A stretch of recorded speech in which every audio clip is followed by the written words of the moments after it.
la nabiyya wa la rasula ba'da. Ikhwati fillah, ma'asyiral hadirin wal hadirat, rahimani Allah wa iyyakum. Kembali kita bersyukur pada Allah Subhanahu wa taala pada pagi yang penuh berkah ini. Alhamdulillah kita kembali bisa melaksanakan tugas dan kewajiban kita dalam beragama. Mudah-mudahan kita selalu ikhlas dalam mengerjakan tugas itu, dan mudah-mudahan kita selalu bisa bersabar untuk melaksanakan apapun yang diperintahkan oleh Allah dan oleh Rasulullah sallallahu alaihi wasallam. Karena memang sabar itu menjadi penting disebabkan oleh banyaknya tantangan-tantangan dalam melaksanakan perintah Allah. Bahkan Rasulullah sallallahu alaihi wasallam pun mengatakan, berpegang teguh di atas sunnah di akhir zaman itu kal qabidi 'alal jamr, sama seperti memegang bara api. Panas, kita tak sanggup lama-lama. Ada tantangan yang begitu besar. Tapi ketika kita bisa bertahan, disitulah kebahagiaan, disitulah kemenangan. Oleh karena itu selalulah memohon kepada Allah Subhanahu wa taala agar kita diberikannya semangat yang kuat, kesabaran, istiqamah untuk berada di atas jalannya. Mudah-mudahan dengan cara itulah kita bisa mendapatkan arti kehidupan yang sesungguhnya dan mendapatkan kebahagiaan hidup baik di dunia maupun di akhirat kelak.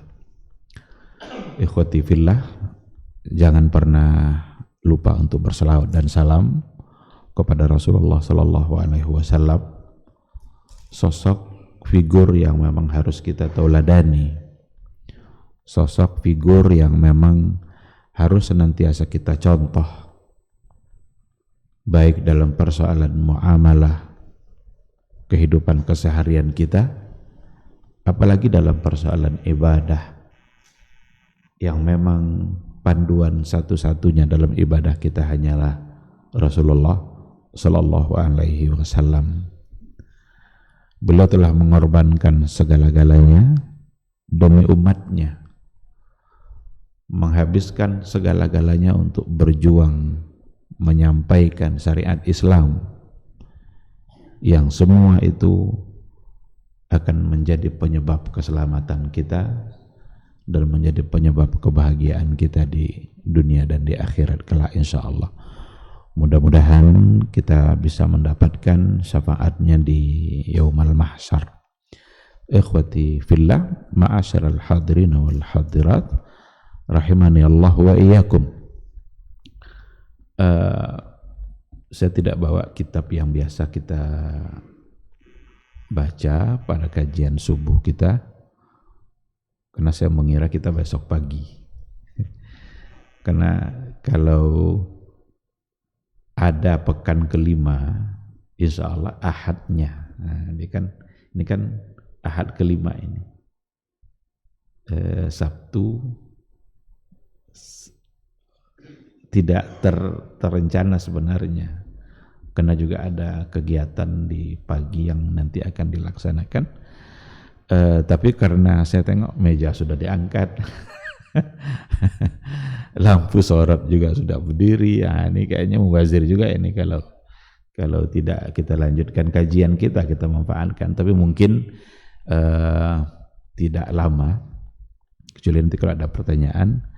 Tapi yang jelas insyaallah kita akan isi waktu kita dengan dengan sesuatu yang kita berharap mudah-mudahan di situ ada pahala Allah, ada kebaikan Allah, ada ilmu yang bisa kita dapatkan insyaallah. Baik, ikhwati fillah, ma'asyiral hadirin wal hadirat, rahimani Allah wa iyyakum. Kita sebagai hamba Allah harus selalu meniatkan diri agar tetap berubah menuju kepada yang lebih baik. Ini harus ada dalam pikiran kita setiap hari. Bagaimana kita senantiasa menuju berubah kepada yang lebih baik. Kalau tidak ada niat untuk berubah kepada yang lebih baik, kita akan menjadi orang yang merugi, bahkan menjadi orang yang celaka. Dan berubah itu nampaknya satu kemestian, karena perubahan itu selalu ada dalam diri kita.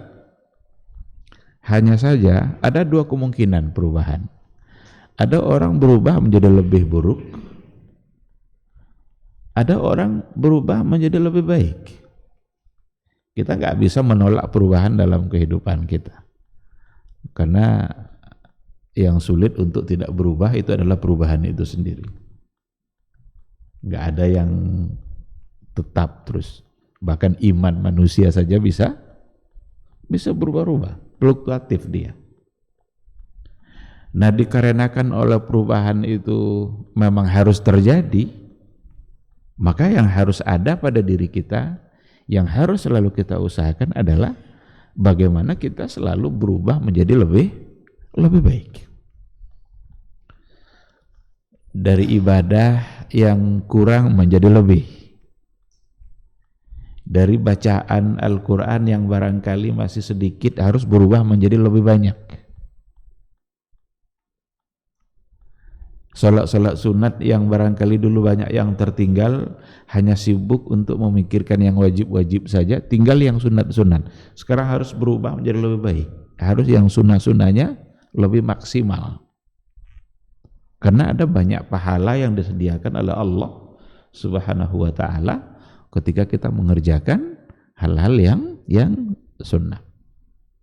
Nah, jadi sekali lagi, berubah itu dalam kehidupan kita sudah pasti terjadi. Hanya saja ada dua kemungkinan.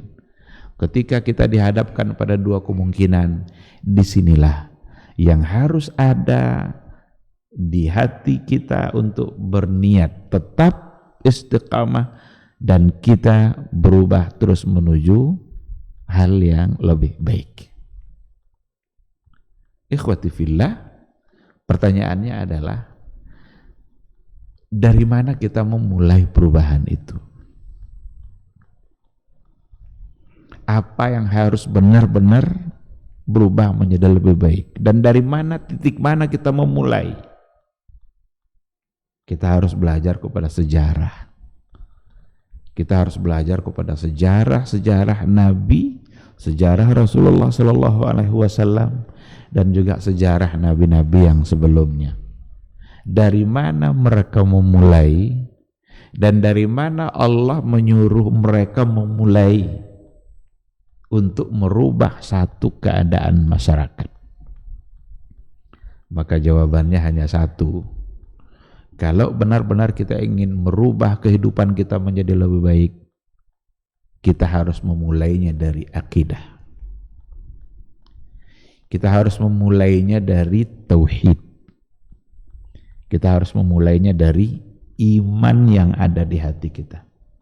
Tanpa memulai dari sisi akidah, nggak akan berubah hidup kita menjadi lebih baik.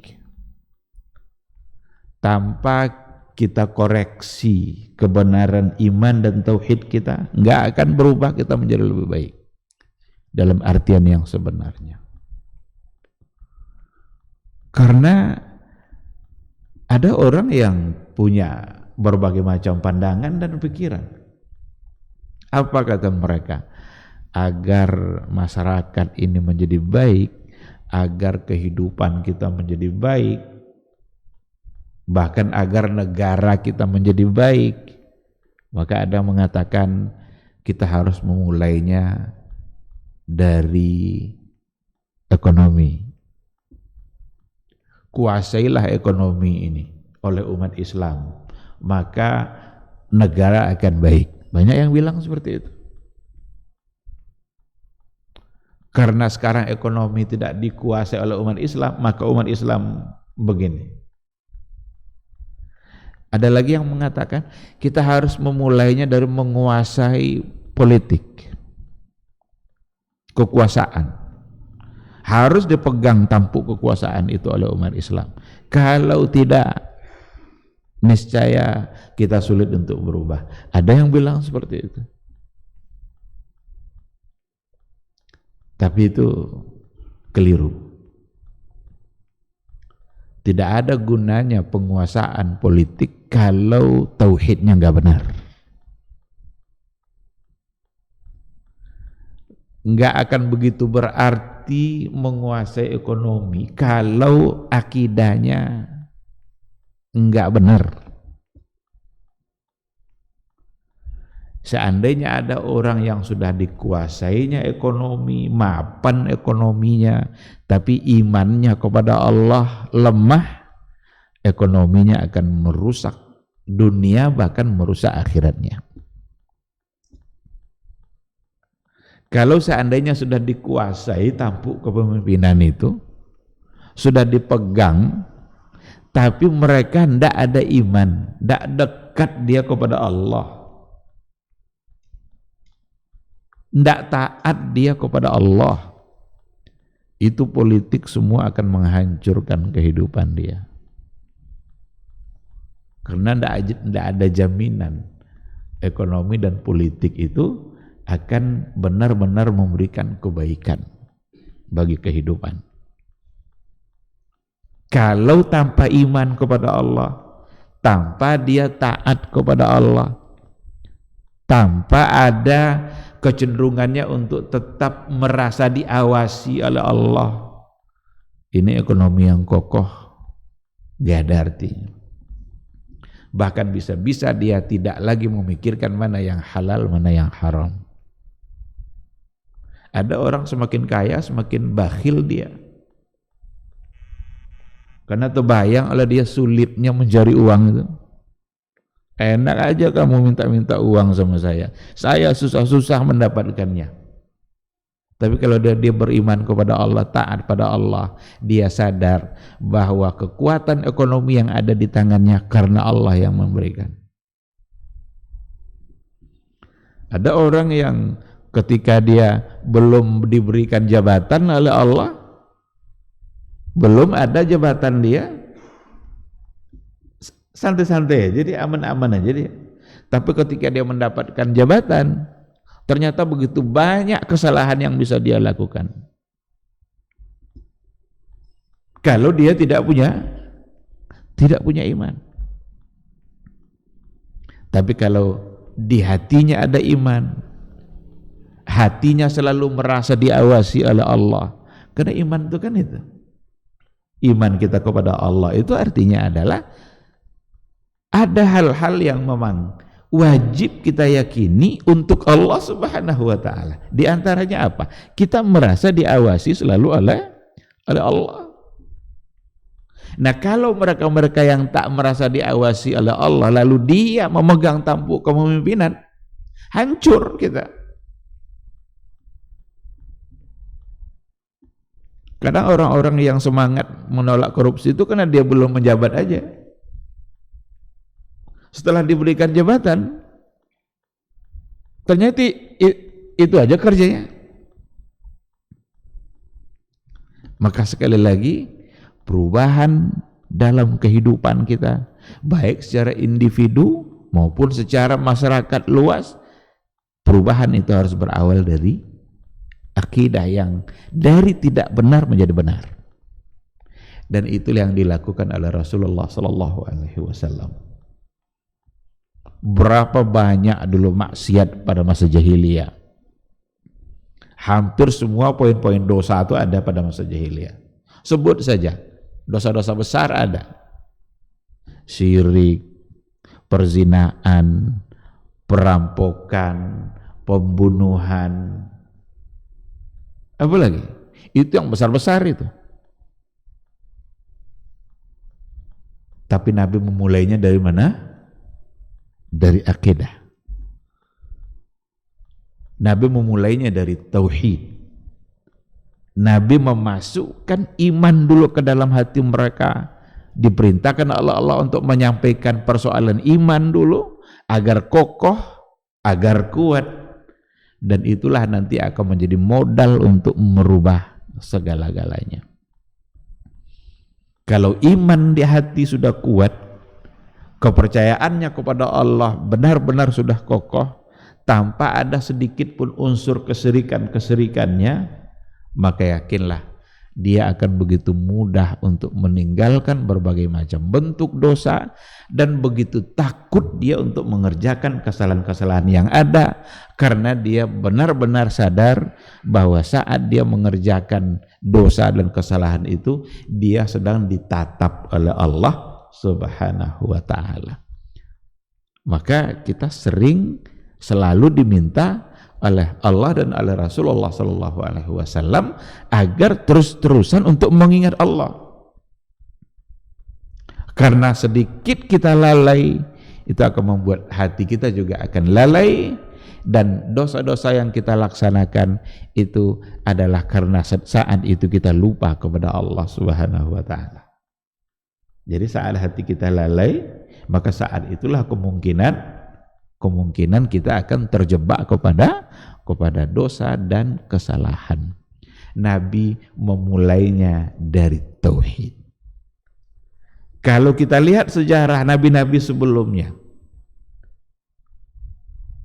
ada dalam catatan sejarah rasul-rasul yang diutus oleh Allah Subhanahu wa ta'ala. Ada Nabi Nuh, ada Nabi Lut, ada Nabi Isa, ada Nabi Ibrahim, nabi-nabi sebelumnya, dengan berbagai macam penyakit masyarakat yang ada di masa itu, tapi solusinya sama oleh Allah. Pada masa Nabi Lut itu, penyakit masyarakat yang paling berbahaya pada saat itu adalah homoseksual. Pada masa Nabi Lut itu kesalahan masyarakat, penyakit masyarakat yang menyebar ketika itu. Laki-laki sama laki-laki, yang perempuan sama perempuan, itu penyakit itu. Nah, hari ini ingin dianggap homoseksual itu sebagai hak azazi. Ingin dilegalkan homoseksual itu hari ini, dan ingin dianggap sebagai hak azazi. Kata mereka apa? Yang pembela hak azazi itu apa kata mereka? Yang ingin melegalkan LGBT itu, homoseksual. Biarlah mereka mendapatkan kebahagiaannya sesuai dengan cara yang mereka inginkan. Karena itu adalah bagian dari hak azazi. Padahal itu adalah penyakit yang dulu pada masa Nabi Lut menyebabkan turunnya azab Allah Subhanahu wa ta'ala. Wa ja'alna 'aliyaha safilaha. Kami jadikan bumi ini terbalik, yang atas pindah ke bawah, yang bawah pindah ke atas. Itu ancaman azab yang diturunkan oleh Allah untuk umat Nabi Lut. Tapi apa yang diajarkan oleh Nabi Lut pertama sekali? Tauhid, la ilaha illallah. Nabi Musa menghadapi Fir'aun dengan penyakit yang berbeda. Pada masa Nabi Musa ada pula penyakit masyarakatnya. Apa itu? Sihir. Sihir itu di masa Nabi Musa itu sesuatu yang dianggap sebagai kekuatan utama. Firaun kan mengandalkan sihir itu dalam mempertahankan kekuasaan dia. Itu tali-tali aja bisa jadi ular sama mereka.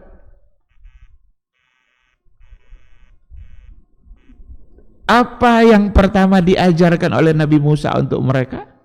Tauhid. Beriman kepada Allah.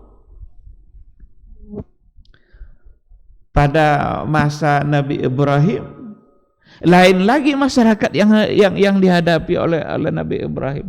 Ada berbagai macam kesalahan-kesalahan fatal dalam kehidupan mereka. Bahkan rajanya saja menganggap dirinya sebagai Tuhan. Sebagaimana Firaun mengaku dirinya adalah ana rabbukumul a'la, begitu juga Raja Namrud yang dihadapi oleh Nabi Ibrahim. Dan mereka punya patung-patung sembahannya. Ada yang menyembah matahari, ada yang menyembah bulan.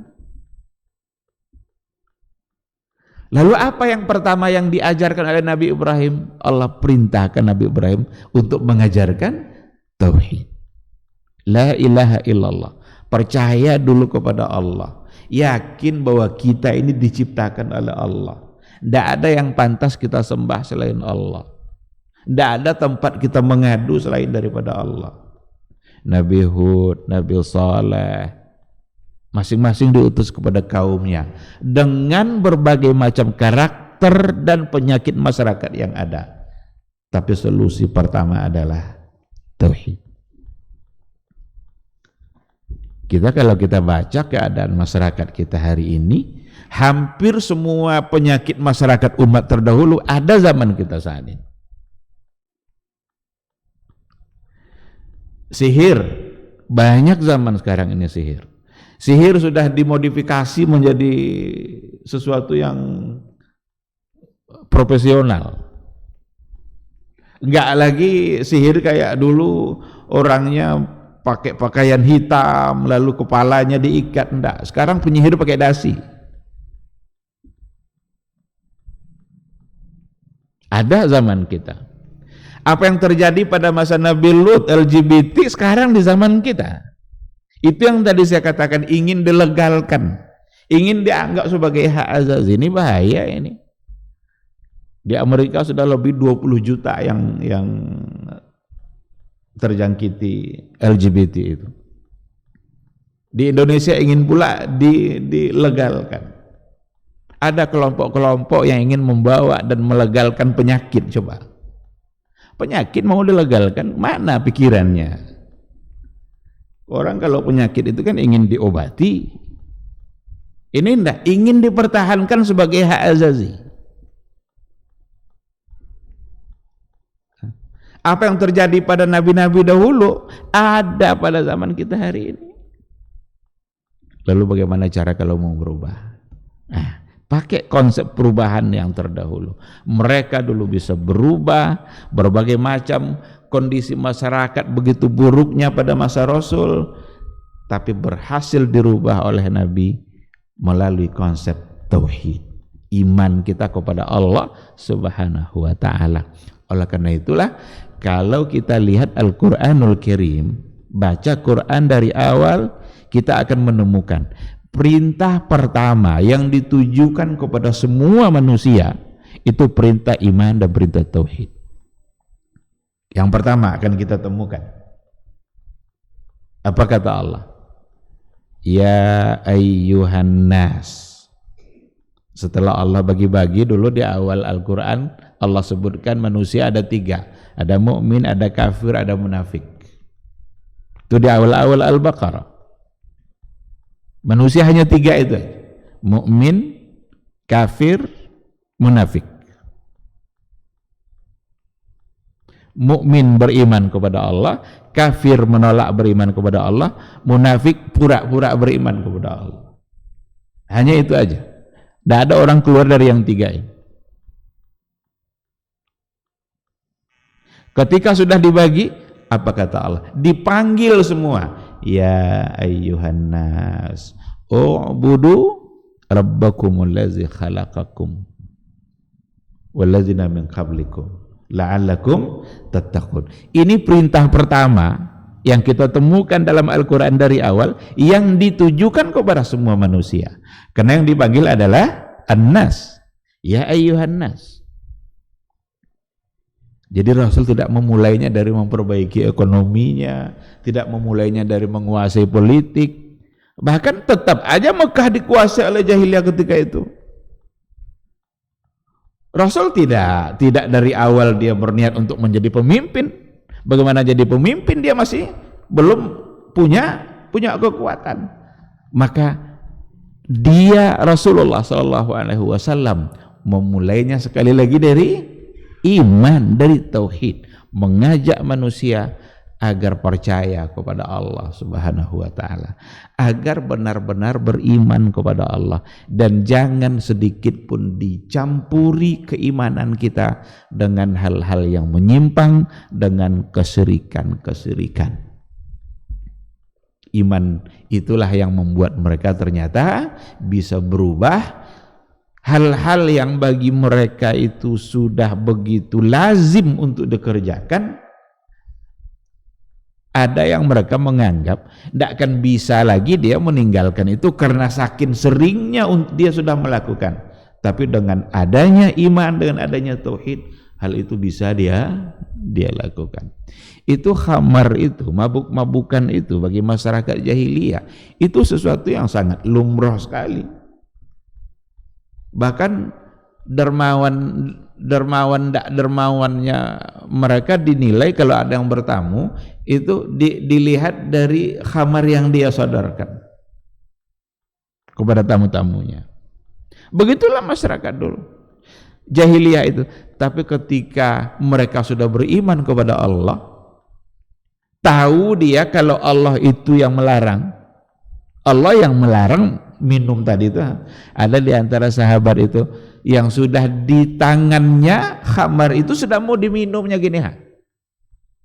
Ada yang menyampaikan bahwa Allah mengharamkan khamar. Apa yang terjadi? Udah mau diminum gini, enggak jadi dia minum. Karena disampaikan kepada dia bahwa yang melarang adalah Allah. Begitu iman itu, begitu tauhid itu. Kalau kita sudah benar-benar menyerahkan diri kita kepada Allah, benar-benar kita sudah meyakini bahwa kita ini makhluk lemah, maka di hadapan kekuatan Allah kita tidak ada apa-apanya. Makhluk lemah, Allah kuat. Makhluk miskin, Allah kaya. Makhluk hina, Allah mulia. Yang mulia adalah Allah, yang kaya adalah Allah. Kita miskin, Allah kaya. Allah ghaniyun wa antumul fuqara. Allah maha kaya sementara kalian maha miskin. Jadi Allah maha kaya sementara antumul fuqara. Kalian adalah fuqara semua. Orang-orang selalu mengharapkan Allah Subhanahu wa taala. Jadi ikhwati billah, mari sama-sama kita perbaiki tauhid, kita kembali kepada tauhid yang benar, kita perkuat iman kita. Karena ini menjadi penting sebab ada banyak hal-hal yang terjadi dalam kehidupan kita sekarang ini yang merusak iman, tetapi itu dianggap sebagai hal-hal yang biasa. Dia merusak tauhid, tapi dianggap menjadi sesuatu yang biasa-biasa saja. Dianggap tidak masalah, padahal itu merusak tauhid.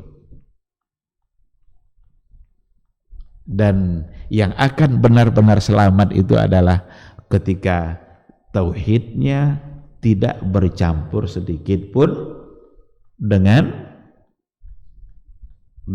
kesyirikan. Benar-benar murni tauhidnya kepada Allah. Walam yalbisu imanahum bizulmin. Mereka tidak mencampuri keimanannya sedikit pun bizulmin, dengan kezaliman. Itu ketika ayat itu disampaikan oleh Rasul di hadapan para sahabat ketika itu saling pandang. Ini bahaya ini. Karena semua kita melakukan kezaliman. Ada sahabat yang bilang, ya Rasulullah, ayyuna la yazlim nafsahu. Siapa di antara kita ini yang tidak menzalimi? Dijelaskanlah oleh Rasul ketika itu bahwa yang dimaksud dan bizulmin di situ adalah syirk. Berdasarkan kepada ayat yang lain, inna syirka la zulmun azim. Inna syirka, sesungguhnya syirik itu la zulmun azim, itu kezaliman yang paling besar. Jadi tidak ada kezaliman yang lebih besar daripada syirik. Menzalimi orang lain itu salah, tapi tidak lebih besar daripada syirik. Karena ini hubungannya adalah dengan hak Allah. Jadi sesuatu kesalahan itu jika berhubungan dengan hak Allah, dia pasti akan menjadi kesalahan besar. Maka yang paling bermasalah dalam kesalahan kita kepada Allah itu ada pada syirik. Maka penting bagi kita untuk memahami persoalan-persoalan, perkara-perkara yang di dalamnya ada kesyirikan yang memang akan menjadi perusak bagi keimanan, bagi akidah kita kepada Allah Subhanahu wa ta'ala. Nah, ikhwati fillah, ini inti sebenarnya dari apa yang kita kaji melalui buku yang pagi ini kita tidak bawa, karena kita fokuskan pada kajian iman dan bagaimana kita memahami iman serta bagaimana kita memahami lawannya iman. Lawannya tauhid tentu adalah kesyirikan. Nah, ini perlu untuk diulang-ulang, perlu untuk disampaikan terus-menerus, karena pelaku-pelaku syirik itu terus-terusan pula menyampaikannya dan menganggap itu tidak apa-apa. Nah, maka perlu selalu diberikan pencerahan. Dan Nabi itulah kerja dia di awal-awal dakwanya. Bahkan periode Makkah itu kecenderungan ahli sejarah mengatakan didominasi oleh perbaikan masalah yang berhubungan dengan iman ini, agar mereka benar-benar beriman dan fokus tauhidnya hanya untuk Allah, tidak bercampur dengan yang lain. Pada masa jahiliyah kan macam-macam kan.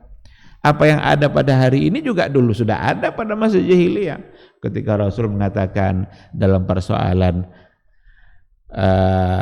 la tiyara itu kan dari kata tairun itu kan burung. Tidak ada kejadian-kejadian itu ditandai melalui burung. Kalau lewat nanti burung gagak bunyi, dia lewat depan rumah kita mulai ketakutan. Ini siapa pula yang akan meninggal ini? Padahal yang lewat burung gagak. Maka syirik itu membuat hidup kita menjadi takut. Jadi syirik itu parah akibatnya bagi kehidupan kita, membuat kita menjadi takut. Itulah contohnya tadi itu, lewat burung gagak kita yang takut. Kalau ada orang yang mengandalkan keselamatannya kepada tangkal-tangkal, jika tinggal tangkal tuh pulang dia jemputnya karena takut. Karena dianggapnya keselamatan perjalanannya itu melalui didapatnya dari tangkal tadi itu. Maka syirik akan membuat kehidupan kita ketakutan terus. Dan syirik juga akan membuat kehidupan kita menjadi malas. Kita akan malas saja, malas untuk beribadah, malas untuk melakukan kebaikan-kebaikan yang lain. Karena ada orang yang mengandalkan pengampunan dirinya melalui doa-doa yang disampaikannya di samping kubur-kubur kiai. Ketika dia suka bertawasul dengan orang-orang yang sudah meninggal, dengan para wali, malas dia beribadah. Kalau banyak dosanya, datang aja, cari aja kubur wali mana gitu, berdoa di sampingnya. Padahal untuk mendapatkan keampunan, mendapatkan kebaikan, justru kita harus memperbanyak amal saleh. Bukan dengan cara-cara yang tidak pernah diajarkan oleh Rasulullah sallallahu alaihi wasallam. Bukan dengan mengandalkan kemuliaan orang lain. Mengandalkan kemuliaan Rasul saja itu enggak dibolehkan. Karena kemuliaan Rasul itu untuk Rasul. Kemuliaan kita akan kita dapatkan dengan cara melaksanakan apa yang diajarkan oleh Rasulullah sallallahu alaihi wasallam. Jadi bukan umpamanya kita berdoa, ya Allah dengan kemuliaan Rasulmu ampuni saya. Karena ada yang diajarkan oleh sebagian orang seperti itu.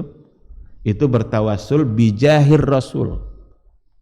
Bertawasul dengan kemuliaan Nabi. Ya Allah dengan kemuliaan Nabi-Mu ampuni saya. Tapi kalau kita katakan begini, ya Allah, dengan cinta saya kepada Rasulmu, ampuni saya, itu bisa. Karena cinta Rasul itu ibadah. Tapi kalau mengandalkan kemuliaan Nabi untuk Nabi. Dia yang mulia. Kita akan menjadi mulia ketika mengerjakan perintah-perintah Nabi. Salah satu yang diperintahkan Nabi apa? Mencintainya.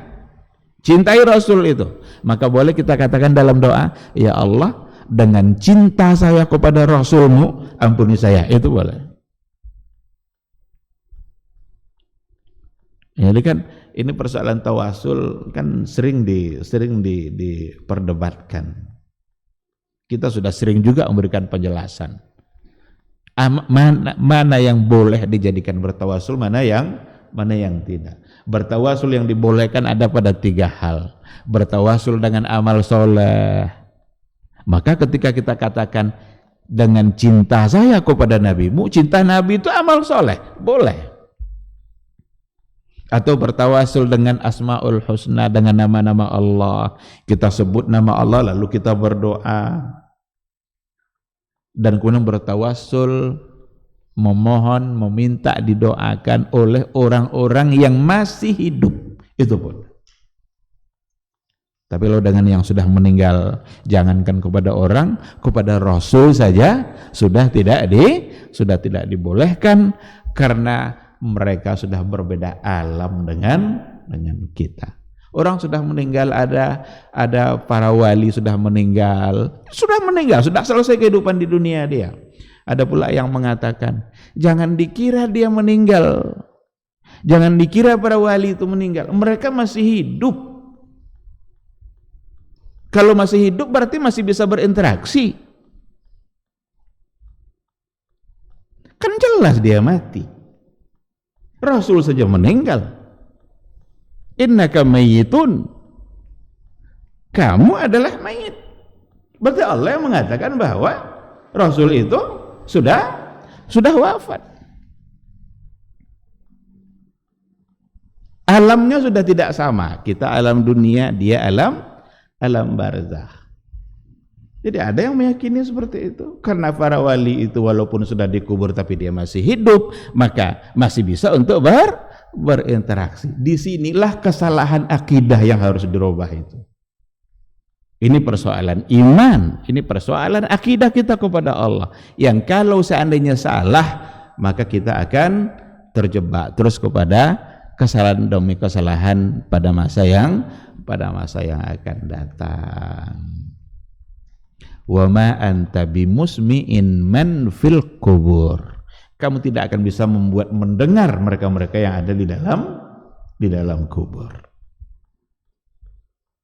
Itu ayat Al-Quran. Allah yang mengatakan seperti itu. Kamu tidak akan bisa membuat mereka menjadi mendengar orang-orang yang ada di dalam kubur. Karena mereka sudah berada pada alamnya. Nah, jadi ikhwati fillah, sekali lagi, perubahan harus dimulai dari tauhid, perubahan harus dimulai dari melirik sisi akidah kita seperti apa yang kita yakini hari ini. Apakah sudah benar ataukah masih bercampur dengan kesirikan-kesirikan? Tinggalkan semua bentuk kesirikan itu, karena itu semua akan merusak tauhid, merusak iman.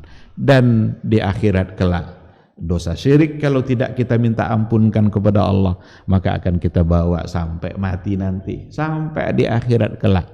Maka penting untuk menyatakan meminta ampun dari Allah agar dibebaskan kita dari dosa syirik, dan tinggalkanlah semua hal-hal yang memang di dalamnya ada unsur-unsur kesyirikan.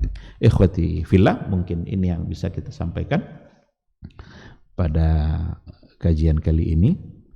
Insyaallah besok subuh kita akan lanjutkan apa yang ada pada kitab yang biasa kita baca. Kalau ada satu pertanyaan, kalau tidak kita tutup. Silakan.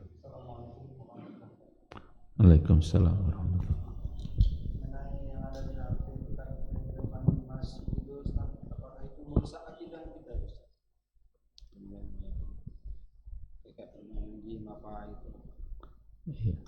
Assalamualaikum warahmatullahi wabarakatuh. Assalamualaikum warahmatullahi wabarakatuh. Film-film animasi untuk anak-anak gitu ya. Memang kita harus perlu waspadai banyak sekali hal-hal yang bisa merusak akidah yang akan tertanam di pikiran anak.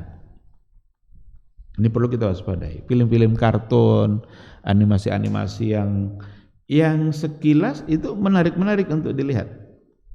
Tetapi muatannya yang berbahaya. Apalagi ketika disaksikan oleh anak-anak yang memang dia kan belum apa namanya itu kan apa yang terlihat oleh dia itulah yang akan masuk ke dalam pikiran dia. Ada kekuatan angin, ada kekuatan air. Jadi ada kadang di antara anak-anak kalau dia mendapatkan menghadapi satu masalah, perlu cari kekuatan angin. Perlu cari kekuatan apa gitu agar dia bisa mengalahkan ini. Jadi seolah-olah tempat bergantungnya sudah berbeda.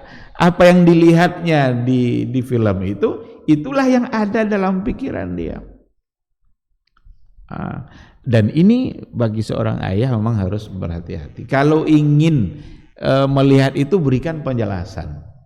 Jadi artinya umpamanya didampingi anak itu dan diberikan penjelasan bahwa begini. Karena ada di film itu orang punya kekuatan, dia punya bisa apa aja. Bisa melakukan apa aja. Kalau umpamanya dia kesulitan di ini, dia bisa terbang. Nanti terbang dia kan untuk menyelesaikan masalah. Seolah-olah kekuatan yang itulah nanti yang diidam-idamkan oleh seorang anak. Maka diperlukan sebenarnya untuk memberikan sejarah-sejarah kepada anak-anak, karena sejarah-sejarah masa dahulu itu sejarah-sejarah yang memang benar-benar terjadi kan. Membekali anak dengan sejarah itu sebenarnya bagus, karena sejarah itu ada masalah, ada solusi dan pasti gitu kan, karena diceritakan oleh Al-Qur'anul Karim. Sejarah para sahabat dulu bagaimana mereka mendapatkan pertolongan dari Allah dalam perang Badar. Mereka menghadapi kesulitan tapi Nabi berdoa, diturun bantuan bala tentara dari Allah. Berarti Allah yang menolong mereka.